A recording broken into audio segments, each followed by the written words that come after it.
Hemos dicho que la política es acción organizadora del orden social y que al mismo tiempo es acción dinamizadora de los procesos históricos.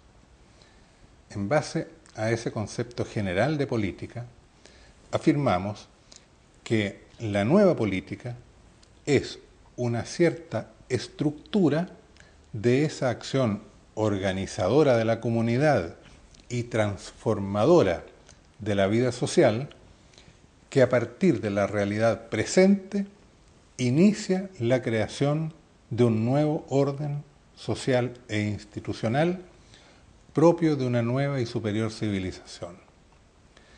Surge de aquí una nueva pregunta crucial. ¿Cuánto de continuidad con el pasado y cuánto de acción transformadora? ¿Cuánto de tradición y cuánto de creación? ¿Cuánto de conservación y cuánto de cambio deben caracterizar a esta nueva política? Se trata más exactamente de concebir las relaciones que puedan darse en el proceso de creación de la nueva civilización entre la continuidad y la novedad, entre la tradición y el proyecto, entre la conservación y el cambio. Cuando nos planteamos la cuestión de la integración social y cultural y de la forma unificante de la nueva civilización, nos centramos en la primera dimensión de la política, o sea, en la política como organizadora de un nuevo orden social. Ahora, en el tránsito a una nueva civilización, y sobre todo en los inicios de su creación, la dimensión transformadora adquiere una importancia y una centralidad especial. En la política moderna, esa que está definitivamente en crisis, la dimensión transformadora de la política ha estado definida de dos modos diferentes y en función de ellos se han articulado dos distintos modelos de política. La política reformista y la política revolucionaria. La política reformista enfatiza la continuidad y la conservación del orden existente, que se concibe como susceptible de ser dinamizado y parcialmente modificado, pero de manera tal que no resulte afectado el orden vigente y su continuidad fundamental. El proceso histórico es intervenido a través de reformas adaptativas, tales que el orden social no se vea perturbado. Incluso más, las reformas parciales son planteadas con el preciso objetivo de adelantarse a eventuales amenazas al orden constituido, el que si no evoluciona corre el riesgo de desintegrarse como consecuencia de los conflictos que en su interior se van produciendo y acumulando. Resulta bastante obvio que ese modelo de la política reformista no sirve cuando se trata de crear una nueva civilización, porque se orienta conscientemente a preservar el orden institucional existente en lo económico, lo político y lo cultural, reduciendo el cambio y la novedad a aspectos secundarios y asumiendo las dinámicas históricas solo en función de perfeccionar los modos ya consolidados de funcionamiento de la economía, la política, la cultura. El otro modelo, el de la política revolucionaria, enfatiza la transformación, de modo tal que las estructuras del orden existente sean subvertidas y sustituidas por un orden social radicalmente distinto. La política revolucionaria se imagina que es posible cambiar un sistema económico, político, social y cultural por otro completamente distinto, y ello en un breve periodo de tiempo, mediante un proceso de transformaciones estructurales denominadas precisamente revolucionarias. El modo de hacerlo sería la toma del poder del Estado por parte del partido o del grupo portador del proyecto revolucionario para, desde el Estado, imponer las nuevas realidades, las transformaciones a toda la sociedad.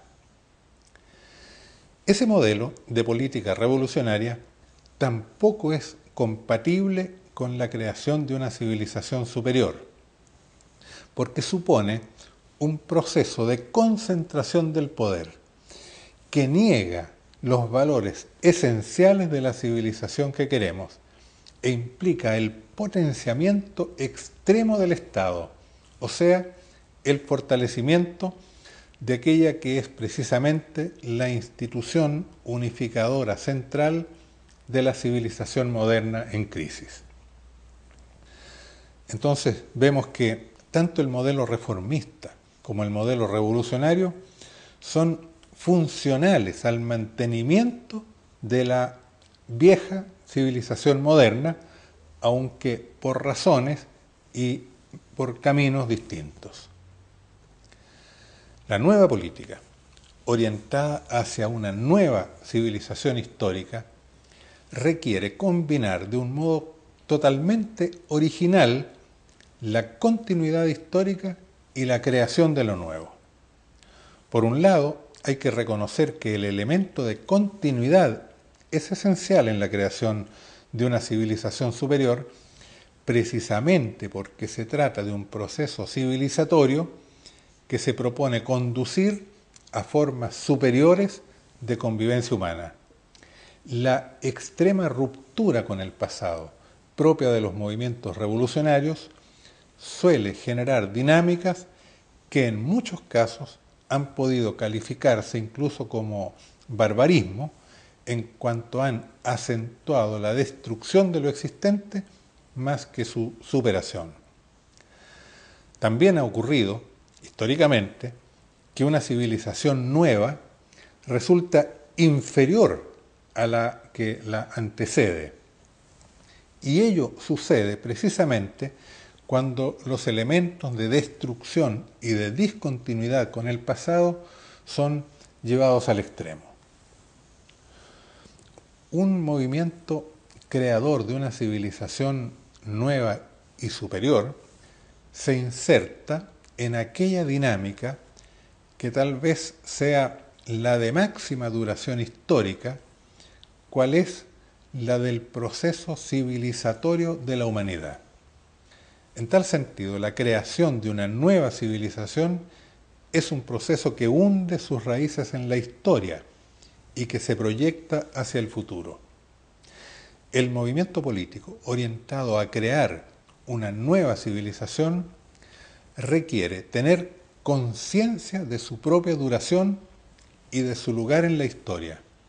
Tener la conciencia de ser un proceso que hunde sus raíces en la historia y que se proyecta hacia el futuro, recuperando para éste todo aquello de valioso, positivo y rescatable que la humanidad haya creado a lo largo de los siglos y milenios anteriores en los campos de la economía, la política, la cultura, el arte, el pensamiento, la espiritualidad, etc.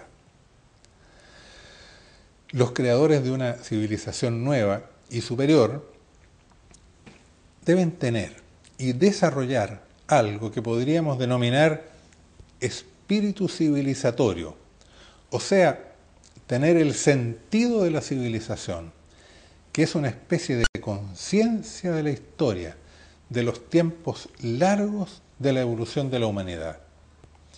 Ese espíritu o sentido de civilización implica asumir que el propio movimiento es un momento dentro de un proceso largo y complejo que viene de muy antiguo, que está en curso desde hace siglos y milenios y que continúa y se proyecta hacia el futuro.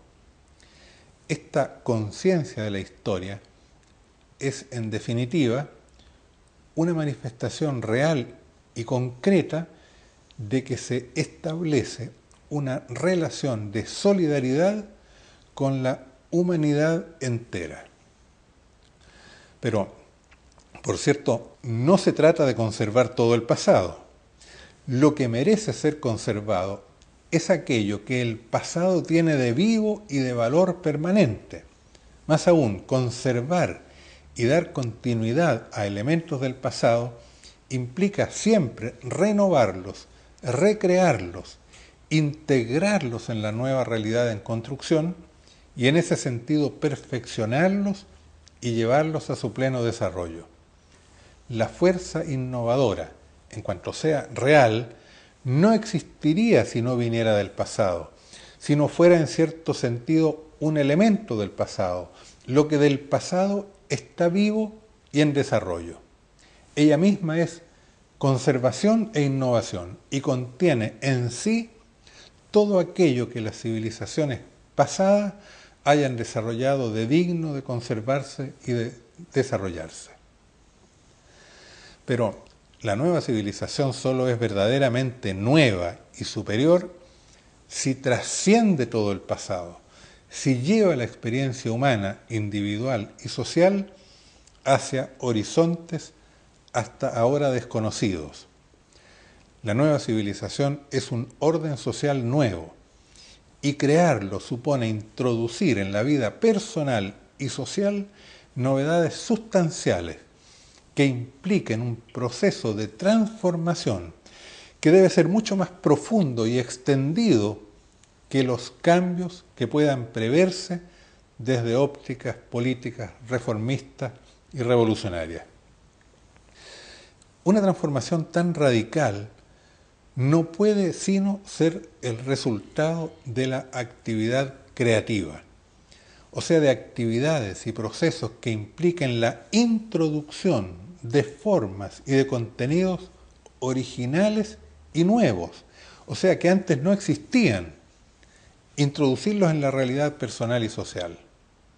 En efecto, lo único que puede cambiar en profundidad lo existente consiste en crear y poner en la realidad dada realidades nuevas que cuestionen lo existente y que con su presencia lo lleven a reestructurarse. La principal y decisiva actividad transformadora es la actividad creativa, aquella capaz de introducir efectivas novedades históricas. Las políticas reformistas y revolucionarias se han caracterizado por reorganizar con mayor o menor intensidad lo existente. La política nueva, creadora de una civilización superior, no se limita a reorganizar, reformar y revolucionar lo ya existente, sino que se despliega creando e introduciendo novedades históricas, las cuales al interactuar con las realidades existentes que vienen del pasado, las cambian profundamente, generando racionalidades históricas inéditas. La transformación más radical y profunda es la creación de lo nuevo. En este caso, la creación de nuevas formas de pensar y de vivir, de nuevos modos de hacer economía y de hacer política, de nuevas expresiones del arte, del conocimiento y de la espiritualidad, de nuevas modalidades de convivencia y de interacción social a nivel familiar, local, nacional, internacional y planetario.